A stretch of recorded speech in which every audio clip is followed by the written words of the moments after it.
Assalamualaikum warahmatullahi wabarakatuh. Pendengar setia Radio Irsad, saya kemencuan berita untuk hari ini Senin 3 November 2025. Sari berita penting. Pelaku pembunuhan dosen cantik di Bungo ternyata oknum polisi ditangkap di Tebu Tengah. Berita kedua, hasil rapat bersama DLHP Bungo, DLHP Tebu tutup tempat pembuangan sampah di Jalan 7 Rimbo Bujang. Berita ketiga, mulai bergetar dan membahayakan Pemkab Dharmasraya perbaiki jembatan Sungai Batanghari di Sungai Langko. Berita selengkapnya. Pengungkapan kasus pembunuhan dosen cantik Institut Administrasi dan Kesehatan IAK Seti Setio di Muara Bungo bernama Erni Yunianti berumur 37 tahun menguak fakta mengejutkan. Pelaku yang ternyata adalah seorang oknum anggota Polri berinisial WLD. Diketahui menggunakan rambut palsu atau wig untuk menyamarkan identitasnya saat menghabisi korban. Berdasarkan hasil penyelidikan, pelaku datang ke rumah korban di perumahan Al-Kausar 7, area bekas MTQ Baru, Muara Bungo, pada hari Sabtu tanggal 1 November 2025 pagi. Pelaku yang mengenakan wig panjang berwarna hitam masuk tanpa menimbulkan kecurigaan warga sekitar. Dari hasil olah tempat kejadian perkara TKP, pelaku sempat terlihat pertengkaran hebat dengan korban di dalam kamar. Didampingi Pak Wakil Bupati Bungo, didampingi juga Kasat Reskrim, KBU, dan tim Reskrim Polres Bungo. Saat ini kami melaksanakan rilis untuk masalah saat ini yang terjadi, yaitu saya mulai ya, bahwa melalui Satuan Reskrim berhasil menangkap atau mengungkap kasus penemuan mayat seorang perempuan berinisial EY, umurnya 37 tahun, yaitu almarhumah ini seorang dosen yang ditemukan meninggal dunia di rumahnya di perumahan BTN Al-Kausar, Kelurahan Sungai Mangkuang, Kecamatan Rimbo Tengah, Kabupaten Bungo pada hari Sabtu 1 November 2025. Ya Pak Bupati. Kemudian kami menjelaskan dalam pengungkapan kasus ini merupakan hasil kerja tim dengan kolaborasi dari seluruh satuan terkait, yaitu Satreskrim Polres Bungo, kemudian Satreskrim Polres Tebu, kemudian juga dari Paminal, Intel, semua fungsi kepolisian yang ada di Polres Bungo kita kerahkan dengan cara secepat itu. Kita ingin mengungkap kasus ini dengan cepat, transparan, dan jelas siapa pelaku dalam hal ini, yaitu kita libatkan juga Pak Mapta yang saat ini juga merupakan garda terdepan dalam pelayanan publik, merespon apa yang terjadi, aduan masyarakat. Nah, seperti inilah yang kami lakukan. Dengan cepat kami membuat sebuah tim khusus, di mana tim khusus ini kami bagi tugasnya dengan percepatan paralel. Mereka bersatu padu dengan tugasnya masing-masing. Alhamdulillah dengan adanya ini kami melakukan penyelidikan intensif dan analisis fakta. Ya, penyidik menemukan keterkaitan dengan seorang oknum anggota Polri yang berdinas di Polres Tebu berinisial W. Setelah dilakukan pemeriksaan, interogasi, pelaku mengakui telah melakukan pembunuhan terhadap korban. Motif sementara diduga karena masalah pribadi dan hubungan asmara antara pelaku dan korban, yang saat ini penyidik masih mendalami kemungkinan adanya motif lain.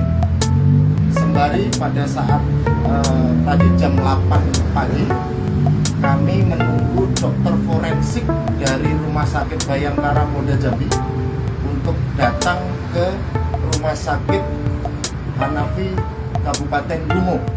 Sekarang percepatan, kita jemput, kita kawal saat ini sudah sampai Sungai Bengkal tadi 30 menit yang lalu, dan dikawal oleh Satlantas guna percepatan untuk dilakukannya autopsi karena ada permintaan dari keluarga korban.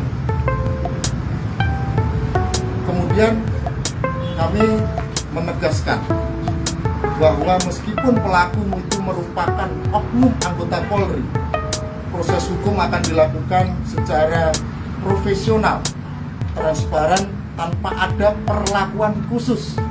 Tadi pagi sudah kita komunikasi intens dengan Bapak Kapolda Jambi, dan perasaan kami harus ungkap ini sejelas-jelasnya, motif apa, kemudian apa saja, mungkin ada pelaku lain yang terlibat, kami betul-betul dalami. Kami tidak akan menyembunyikan ataupun membuat kasus ini menjadi tidak transparan. Jadi betul-betul terbuka. Dengan adanya itu, kami selaku penyidik, saya sudah tekankan, ungkap sejelas-jelasnya, sedetail mungkin. Apapun itu yang terjadi, kita harus bisa transparan dan kita jelaskan kepada publik. Tidak ada yang ditutupi, tidak ada tebang pilih. Kemudian kami memastikan penegakan hukum tetap berjalan objektif, ya. Sekali lagi objektif.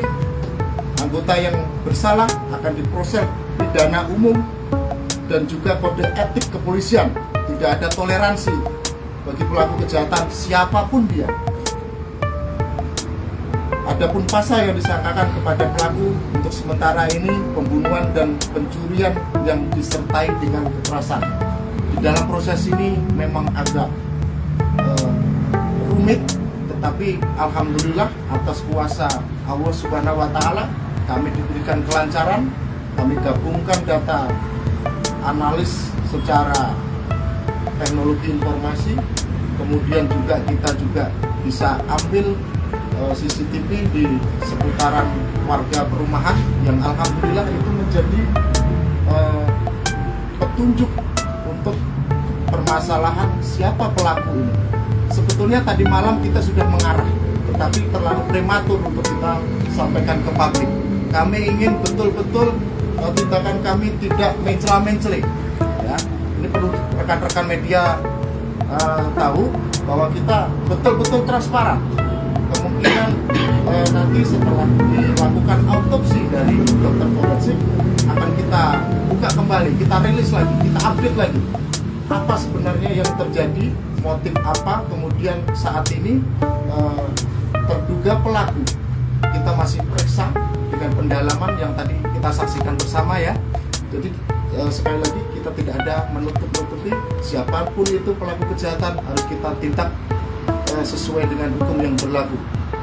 Kemudian saat ini tim penyidik masih menunggu yang tadi saya jabarkan, dokter forensik Rumah Sakit Bayangkara Polda Jambi untuk melakukan autopsi di Rumah Sakit Hanafi Bungo guna memperkuat pembuktian ilmiah.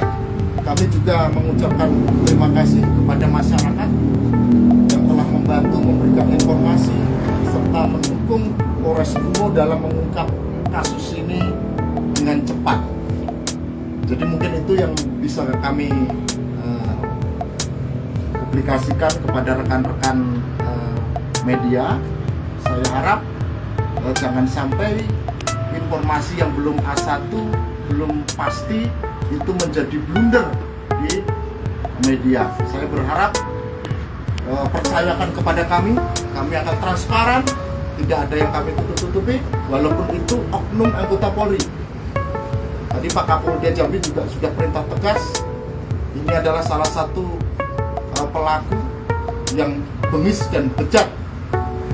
Jadi beliau pun juga sudah perintah, jangan sampai kita kurang teliti ataupun apa yang mendatangkan nanti tidak sesuainya dengan proses hukum yang berlaku. Mungkin itu yang bisa saya sampaikan. Sekarang didampingi juga Pak Wabub, mungkin ada pesan untuk masyarakat. Nah, satu hal yang penting, kami sudah berkoordinasi juga dengan Wakil Bupati kita, untuk masyarakat dihimbau, ketua RT, kemudian Datuk Rio yaitu kepala desa juga harus berperan aktif mengamati, melaporkan atau membuat suatu aturan kepada warganya, memberikan informasi jika ada tamu 1 kali 24 jam, apalagi itu dicurigai bukan pasangannya, wajib lapor atau bertindak preventif sehingga kejadian yang seperti ini tidak terjadi lagi. Jadi kami sedih sebetulnya, tetapi kami bertekad dalam masalah ini ungkap kasus ketika kami transparan, percayakan kepada kami, jangan sampai main hakim sendiri. Dan kami sudah buktikan 2 kasus kami bisa cepat selesaikan minus dari 1 kali 24 jam. Mungkin itu yang saya sampaikan. Terima kasih. Wassalamualaikum warahmatullahi wabarakatuh. Izin Bapak, untuk BB sendiri dari pelaku apa yang diamankan dari petugas Bapak? Untuk BB 1 Honda Jazz putih yang sudah dirapatkan ke Polres. Yang kedua adalah sepeda motor. Yang ketiga adalah perhiasan seperti emas kayak gelang kayak ini yang sudah kami amankan juga. Nah ini pelaku ini sangat luar biasa sebetulnya. Jadi prosesnya itu agak ulet, tapi kami alhamdulillah bisa melakukan ungkap kasus ini. Yaitu untuk Honda Jazz kami temukan jaraknya dari rumah kos terduga pelaku itu kurang lebih 300 meter ya. Oke, itu di Tebu. Jadi rumah kos, dia punya kos-kosan juga. Kemudian 1 sepeda motor PCX warna merah itu ditemukan di rumah sakit Hanafi ya, di parkiran depan. Jadi hebat toh. Kemudian untuk handphone ya, handphone korban sama pelaku, terutama handphone korban itu di dalam mobil. Nah itu, dan sempat ini saya kasih clue-nya juga, sempat di saat WA dengan saksi ya, salah satu saksi dari sahabatnya korban ketika pagi itu yang menjawab kemungkinan sudah bukan lagi korban. Dengan adanya di telepon itu sudah nggak mau menjawab, di situ kami lakukan pengembangan dan mengarah siapa pelaku ini sebenarnya. Oke? Pak Kapolres, kalau kita lihat korban ini ditemukan pada pukul 12 ya, 12 siang. Nah, kira-kira kapan waktu korban ini dihabisi oleh pelaku ini, Pak Kapolres? Sesuai dengan visum et repertum dari dokter itu kurang lebih 12 jam meninggalnya si korban. Tetapi ya, tanda kutip lagi, meninggalnya seseorang itu kan tidaknya bernyawa ya. Kemungkinan juga sudah posisi tidak sadar, kemungkinan juga sebelumnya masih keadaan sekarat, itu bisa saja terjadi. Makanya kami dalami sehingga kami tidak secara detail, secara benar-benar apa yang terjadi kita bisa ungkap. Pertama, apakah ada pelaku lain selain yang saat ini kami tangani. Satu lagi Bapak, Ya. kan BB itu ada motor, ada mobil. Bagaimana pelaku membawa barang-barang tersebut? Jadi berdasarkan dari pemeriksaan saksi, kemudian saksi ahli, kita mendapatkan beberapa dokumentasi, yaitu dari CCTV itu dibawa oleh pelaku menggunakan wig, ya, tanda kutip ini, menggunakan wig. Jadi identik dengan keterangan saksi depan rumah ataupun samping pelaku ini gondrong, ya, gondrong. Nah di situ ternyata benar adanya bahwa pelaku ini menggunakan wig. Nah, wig itu yang apa? Yang rambut yang palsu. Nah sedangkan kita juga juga harus berhati-hati, makanya kami betul-betul intensif. Kami lakukan gelar perkara jam 4.50 dini hari. Saya sudah membagi tim untuk sesuai dengan tugasnya masing-masing, dan alhamdulillah dari berbagai tim ini mengarah kepada terduga pelaku, dan saat ini sedang kami periksa.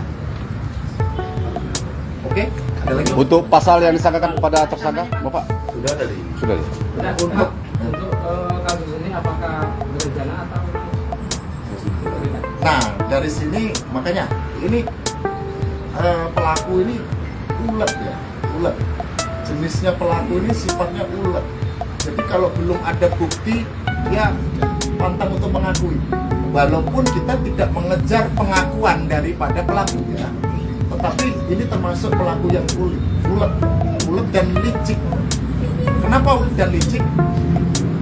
Ya mungkin apa ya, dari proses penyelidikan kami, dia berusaha untuk menghilangkan jejak.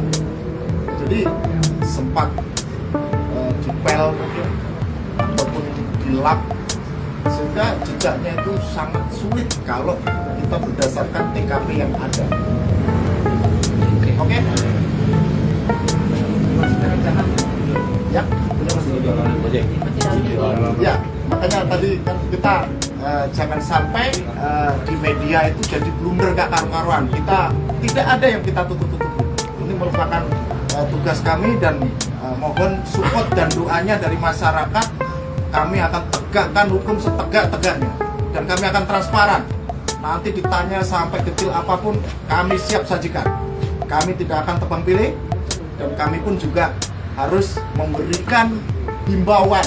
Jangan sampai kejadian yang saat ini bulan Oktober itu menjadi menjadi permasalahan yang berulang-ulang. Makanya tadi kami himbau, sekali lagi kami bermohon kepada seluruh warga masyarakat Kabupaten Bungo, terutama tokoh masyarakat, rekan-rekan media, ya, kemudian lurah atau Datuk Rio yang di sini istilahnya tokoh masyarakat, tokoh pemuda, tokoh lingkungan, apapun itu sebutannya, agar berinisiatif juga membentuk suatu kelompok, ya, memberlakukan SOP apa yang ada di kampungnya, di warga perumahannya. Jadi mohon kerjasamanya itu, dan kami siap untuk berkolaborasi. Ya, misalnya pos ronda ataupun ses kampling, pos kampling itu ya, kemudian berlakukan lagi 1 kali 24 jam tamu harus lapor, itu kembali lagi harus kita aktifkan. Betul ya Pak Wabub? Ya. Dan kita sepakat untuk bisa melaksanakan secara bersama-sama ya Pak Wabub. Oke. Satu lagi untuk Pak Wabub. Dari Pak Wabub. Ya. Pesan dari Pak Wabub ini, karena korban Pertengkaran itu berujung fatal. Korban ditemukan setengah berpakaian dengan luka parah di kepala dan leher akibat hantaman benda tumpul dan sayatan benda tajam. Setelah memastikan korban tak bernyawa, pelaku membawa kabur mobil Honda Jazz, motor PCX, serta perhiasan emas milik korban. Untuk mengelabui warga, pelaku sempat keluar menggunakan mobil korban, lalu meninggalkan motor di area parkir RSUD Haji Hanafi Bungo.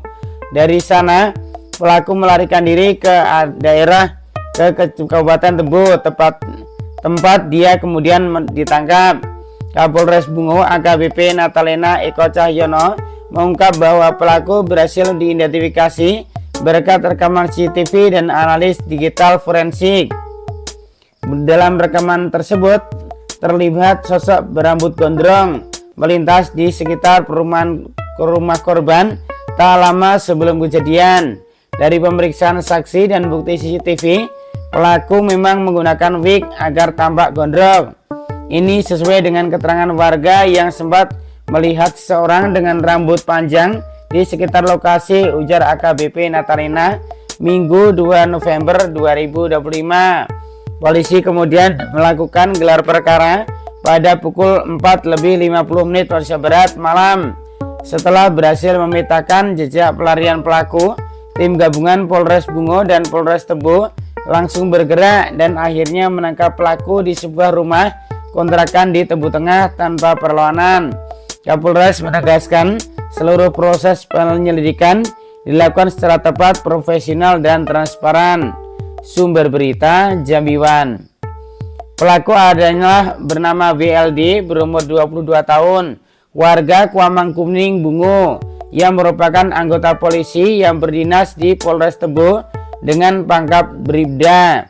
Berkat kerja keras tim Satreskrim Polres Bungo yang bekerja sama dengan Satreskrim Polres Tebu, pelaku kita amankan di salah satu rumah kontrakan di wilayah Tebu, ungkap AKBP Natalina Eko Cahyono. Dari tangan terduga pelaku, polisi berhasil mengamankan banyak barang milik korban, diantaranya mobil Honda Jazz warna putih yang ditemukan sekitar 300 meter dari rumah kos terduga pelaku. Lalu beberapa barang berharga lainnya seperti perhiasan berupa gelang. Sedangkan sepeda motor korban diparkirkan di parkiran depan RSUD Haji Hanafi Muara Bungo. Menurut Eko, pelaku cukup ulet. Meski ditemukan banyak bukti petunjuk, namun pelaku tak mudah mengakui perbuatannya. Eko juga berkomitmen untuk membuka dan memproses kasus ini seterang-terangnya, meskipun terduga pelaku adalah anggota polisi aktif. Yang bersangkutan akan diproses pidana umum dan juga proses etik kepolisian. Saya pastikan tidak ada yang ditutup-tutupi, tegas Eko. Untuk sementara, kata AKBP Natalina Eko Cahyono, bahwa motif pelaku membunuh korban diduga karena masalah pribadi dan hubungan asmara. Motif sementara diduga karena masalah pribadi dan hubungan asmara antara pelaku dan korban. Saat ini penyidik juga masih mendalami kemungkinan adanya motif lain, ungkapnya. Ia juga mengingatkan agar sistem pengamanan swadaya di setiap lingkungan masyarakat diaktifkan. Misalnya jika ada tamu agar melapor ke aparatur setempat, khususnya tamu malam. Sebelumnya jasad korban berinisial EY, tak lain Ketua Prodi S1 Keperawatan IAK Setio Muara Bungo, ditemukan rekan kerjanya dan warga sekitar pada hari Sabtu tanggal 1 November 2025. Sumber berita Jambi Update. Demikian berita untuk hari ini. Terima kasih atas perhatian Anda. Wassalamualaikum warahmatullahi wabarakatuh.